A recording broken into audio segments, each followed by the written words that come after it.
What's up, you legends? Welcome back to another video. Today, slightly different one. We're not actually going to be driving a car. We are going to be looking at all of the details of what every single button on the interior does, on what all the little aerodynamic details around the outside of it does. If you want to have a geek out on Porsche 992s, as I often want to, that's what we're going to do. As the sun is going down in the background here in Monaco, Monte Carlo, we're going to look at this beautiful Porsche 992 Turbo S, which is brand spanking new, 19 kilometers on the clock. That's why we're not driving it. The car is for sale and is being sold as new, so I was able to briefly drive it over here, but that was it. And it wasn't really enough to give you a full kind of overview of the car, so I prefer just having a full geek out, because that's what I like doing with these cars most of the time, and I thought I'd share that with you. So what have we got? We've got a light grey, colored 992 Turbo S.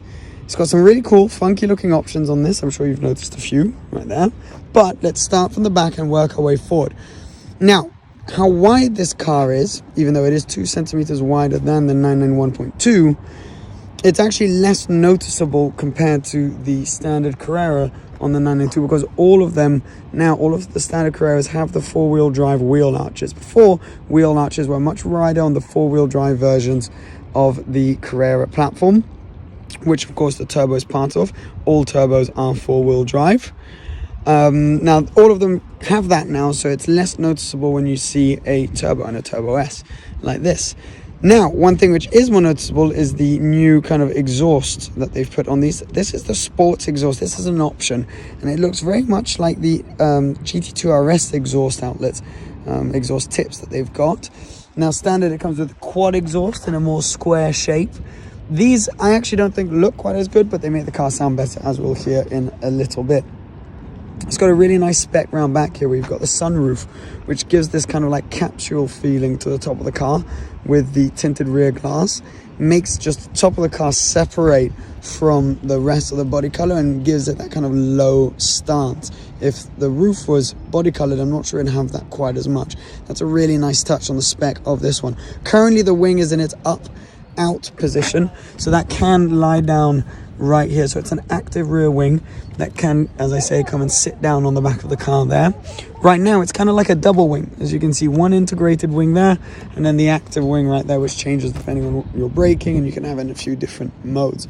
That is new as well. These slats on top of the grille, which really well hides really well the engine, because you literally cannot see anything. We'll open this in a little bit to show you, but you cannot see anything when you're in this thing, when you open this thing up. They've changed the direction, so now it's much more vertical. Before it was just these horizontal slats. Now they've switched to these vertical slats right there.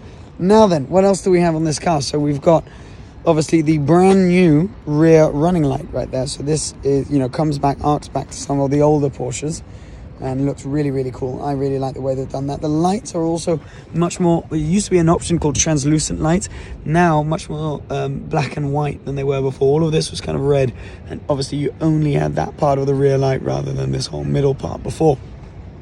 I think that looks really cool the way they've done it.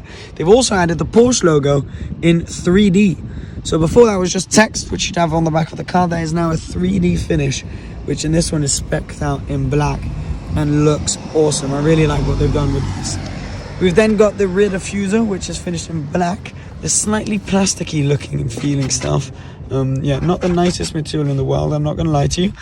You've got an aerodynamic little detail out here and an air outlet. Really cool to see all of these little details as you go around the car.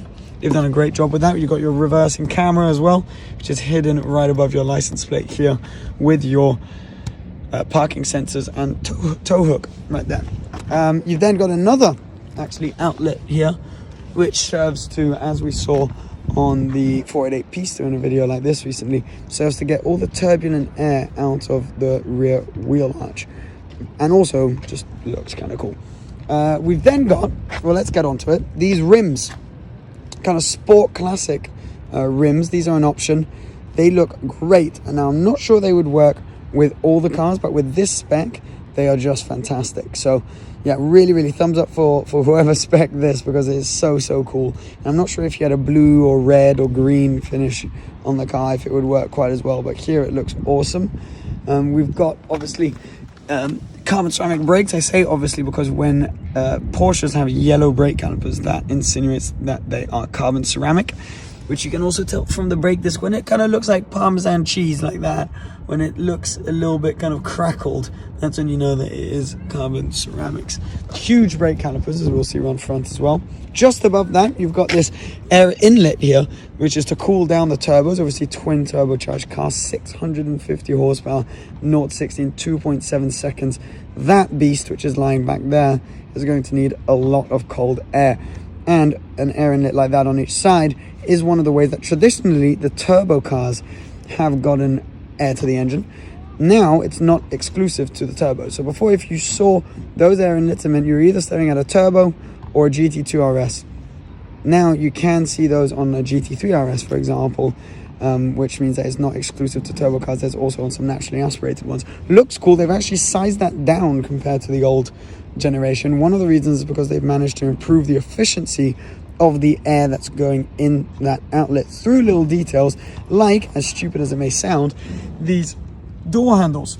So the door handle, you can tell from this angle, is completely flush with the body of the car. That means when the air's coming by here, it doesn't have this huge handle blocking it and pushing the air outwards and missing that air inlet or going above. The flush door handle allows the air to go straight in that air inlet, and when you unlock the car, the door handle comes out, and that's when you can use it properly. Very smart, cool little trickery right there. Let's see it go back in. Awesome stuff. Now, we've got side skirts that aren't really worth talking about, to be honest. Plasticky looking small side skirts. A few little cameras here, also to help you when you're parking, 360 cameras. And then these huge brake calipers around front. Very cool, very flat design on them, but they are absolutely massive. So yeah, very, very nice looking car from pretty much any angle. I prefer it from the back, but from the front as well. The front, they've actually changed. Sorry for the shadow, by the way. That's with that low sun over there in the distance. You're gonna have to deal with the shadow occasionally in the shot. They've changed the front a little bit. They've made it a bit more square, and that's a theme we're going to see on the interior as well. So the front of the car is much more square than on the last generation, mainly from this boot line. You can see how that's kind of, yeah, almost much more perpendicular than it was before, whereas it was much more rounded. They've done that with a few things, you know, even just the little details around here, so you can see that it comes down bang bang pretty square there. So no, they've done a good job with the design. I feel I do prefer the back of the car. It's got these new X-sights, they call them, lights, which, yeah, you have all sorts of different options for the lighting of this car. And when you put the wing up at the back, you also get this little spoiler which comes down, which is actually filled with air all around it, and costs about 4,000 euros to replace. So it looks like just a little piece of plastic, but that you do not want to hit, and is a really cool little piece of engineering right there. That comes down when you're in Sport Plus mode. Whilst we're down here, we can also mention the difference in the daytime running lights compared to the 991.2, sorry, which surround this kind of, again, plastic line, black line that goes around here. 2 daytime running lights. We've also got, obviously, the adaptive cruise control. Really, really smart system on the Porsche, so that, you know, you set a speed and then it will hold you at a certain distance behind the car in front if you get up to one whilst at your set speed. Really cool. You've got also cameras all over the place, as I say, for the 360, and your parking sensors round front. Just show you in the boot of this car, because it is one of the impressive things about these is how quick they are. As I said, 2.7 to 60 performance that you get in only the highest of highest end supercars, yet you can still use it as a daily driver if you so wish, and things like a boot of this size help that. There's a big boot. You can fit 2 to 3 little small suitcases in there, and it's just a really, really nice, yeah, thing to have. You've got little cubby holes here as well. Boot obviously in the front, as the engine is in the back, and there is a lot more space if you put the rear seats down, because this is, 4-seat is a big word, but it has 2 small seats around back, which you can see if we open here on the passenger side. You can see, because if we pull this little leather strap there, you've got these rear seats, so they're good. I mean, you wouldn't do London to Monaco in these. It's for adults, but if you've got kids, small kids, young kids, if you need to drive a friend back from the restaurant one evening or something like that, short trips, you can do that. Or If you just want to use them as extra storage, you can do that too by just pulling up here, bang, seat goes down, and that is a huge second boot basically right there, which you can use. Just slam that back into place. Ready? Oopsie, how does that work? There we go, that's it. Cool. So that is an added piece of practicality for this car. You've also got these really cool little hooks on the back of the seats, which are for hanging your jackets or things like that if you don't want them getting all creased whilst you're driving to a meeting. Now the seats themselves are 18-way adjustable, I believe. You've got things like, look at this, that is just for under your legs. That can move forward. You see that little detail? I don't know if you can notice it. There you go. So little details like that, you can adjust the seat however you like. And the seats are actually a lot more square than they used to be. Very comfortable, heated and ventilated, but a lot more square in their design than they used to be. Dividing opinions on that, but I actually think they look pretty good. Now, let's go around the inside. I'm gonna take you off wide angle mode actually, because the quality with the light, which is the sun's just disappeared behind that hill over there, is going to get not great. So let's get back into the inside of this. Looks awesome. Very, very clean finish. This one in black Napa leather. Turbo S's have the extended leather pack, so you got leather all the way above the dashboard on the top end of the doors. It's got this carbon as well. Now this is an option. It's not the best, well, it's fantastic quality and beautiful weave and everything, but for some reason it just looks like a little bit, fake's the wrong word, but yeah, just look, you might see what I'm talking about better here. But you know when people put like carbon wraps on their car, it looks a bit like that, maybe because it's a matte finish carbon fiber. But anyway, it's a very nice finish, but not my personal favorite. You got 3-way memory seats right here, and then obviously you got your mirror controls.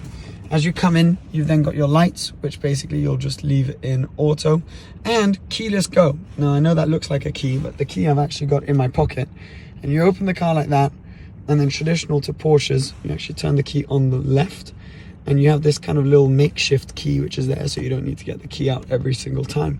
So they stayed traditional to their history, but adding the new technology. Let me just put my seat up a little bit.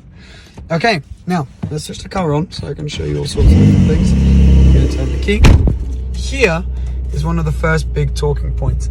Now 911s have always had 5 pieces of information here. The dashboard always has those 5 how would you call them? Someone help me out in the comments. Anyway, the 5 circles, right?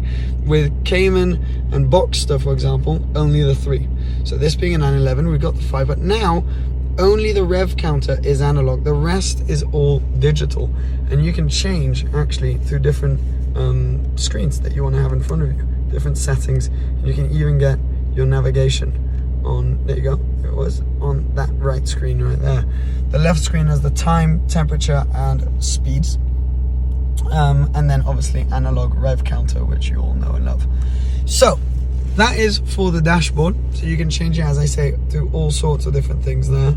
You know, get your trip information, general vehicle information, performances. There's loads of different things you can do. And then you got just your fuel consumption and range and things there. Steering wheel, nothing particularly new, pretty similar to what was on the last generation. To be perfectly honest with you, you got your voice control, your favorites button, and this controls that right screen right there. Phone, and this is your volume, which you can see right down on that other screen. And then when things get really interesting is actually here with this little spinny wheel, I call it, which changes you between all your different driving modes. So wet, obviously for when it's raining, normal for everyday use, sport, where I just got a little bit silent there because you can hear the exhausts opening. That is when you want to be a little bit more aggressive. Sport Plus when you're feeling very aggressive, and then individual where you can set things up the way you want them. So for example, you can have the suspension in its softest mode, but the exhaust and a gearbox in an aggressive mode. We then come right to a screen, a very, very big screen, touch screen, which is very responsive. They've really nailed the general kind of feel of the screen, the quality of the image is all really nice. The response is really quick. It works really well. The only thing that bothers me with this screen is just how much it's doing. It's sometimes a little bit hard to navigate. So for example, this is where you control your rear spoiler. So if I press that and keep that held down, you can hear it. I don't know if you guys can hear it making also. There we go. That's how you do the spoiler. It's a bit unnatural. I might just be a bit old school, but I find it a bit unnatural. We've also got all of our different modes that you can go through here. You can see your trip and things like that. Now what's quite cool is here we can actually see, if it allows me to focus, we can see what the car looks like with its 4 exhausts. So that's the standard exhaust system. I actually think that looks a little bit better, I'm not gonna lie. Anyway, you can change things like the exhaust from here as well on the screen, or there are a few shortcut buttons here. So this is your lift. So your front lift only, it doesn't lift the rear, only the front. That's controlled through that button. It's very quick. You got your exhaust open and closing from there, your hazards, your traction on and off, and your Porsche dynamic chassis control button. Now what that does is that controls the amount of body roll you're getting effectively. And it's a really smart system, which I haven't been able to drive the car hard enough to test it out myself. But the way it works is effectively, it just keeps the body flat. You know, it keeps the front end a bit more planted, allows you to push a little bit more on that front end and build your confidence in the car, and just keeps it more flat, allowing you to hold a bit more speed through the corners. This is one of those cars which really hides its game well. You could get around with this and people wouldn't know just how quick it is if they don't know much about cars. So yeah, we come down here where it's this kind of tactile finish section where you actually still have to press, but when the car is off, the one thing which is a little bit annoying with this is it leaves a lot of fingerprints. If you're OCD like me, that is a little bit frustrating. Most people probably won't notice that. And obviously pretty self-explanatory, all your temperatures and speeds, things like that. Yeah, nice finish, very quality feeling materials right there. I don't know if you can get that just from the noise. You then come down also to the gear shifter, gear knob, whatever you call this, which actually was quite a talking point because you don't have a manual mode anymore. You used to be able to just kind of slap it to the side there and have a way of changing gear from here up and down the gears, not just through these really nice, actually feeling very solid paddles. That was useful for people, you know, let's say if you were like mid-drift and your steering wheel's turned in whatever direction and you lose track of where the paddle you need is. I don't find myself in that situation too often, so it doesn't bother me too much. I use the paddles most of the time anyways, but I do understand why it could potentially be slightly frustrating. This is where you select obviously park, and then when you're in drive, if you want to select manual, you just press here and that allows you to use those flappy paddles. We'll leave it in park because if we go into drive now, we'll be straight in the sea. What else do we have? We've got the sunroof controls. Sunroof is right here. You press this button and that allows you to open that all up completely, which is a really nice touch. We can close that up straight away. You've then also got a way to just open the rear of it by pressing this button. That just opens the rear. Press that once and it goes back down. And then you've got a sunshade, which comes over, boom, like that. Which is quite nice if you don't feel like having the sunroof open, you can do that. Then we've got, as I mentioned, heated, three-way heated and ventilated seats. Very nice. I'm not sure how much use it is if you put all three, or, you know, both on at the same time. Little kind of cup holder, key holder section, handbrake obviously, and this carbon fiber we were talking about earlier, which is very nice, but I don't know. Maybe it's the matte finish or the weave, I don't know. I may be being very pedantic, but for some reason it just, is it maybe just too good, the finish, that it looks fake? Anywho, they've taken the traditional Porsche cup holder system, which was on the old generations, off, and now you've got that cup holder I showed you before, and then this one which pops out of here. I love the old system, so I missed that a little bit, but I mean, this is just as functional, isn't it? So it doesn't really matter at the end of the day. There we go. I'm going to put it in Sport Plus mode so that you can hear what it's like at its loudest idle, because it sounds pretty cool actually. Yeah, not bad at idle. I mean, these things can sound cool if you put an exhaust on them and stuff. Stock, they're not the greatest sound things in the world, but that angle right there is just beautiful. I'm going to go back into wide mode quickly and sign off. Thank you for watching, guys. I hope you enjoyed it. It was just a quick little look around the car, all the details. Let me know if these kind of videos are interesting for you guys, even though we're not driving the car. If you like to geek out as I do, or if you just want to see me driving, let me know in the comments down below. Thanks for watching. Please subscribe, and we'll see you again with many of these very soon. All the links for this specific car will be down below. Cheers, guys. Bye-bye.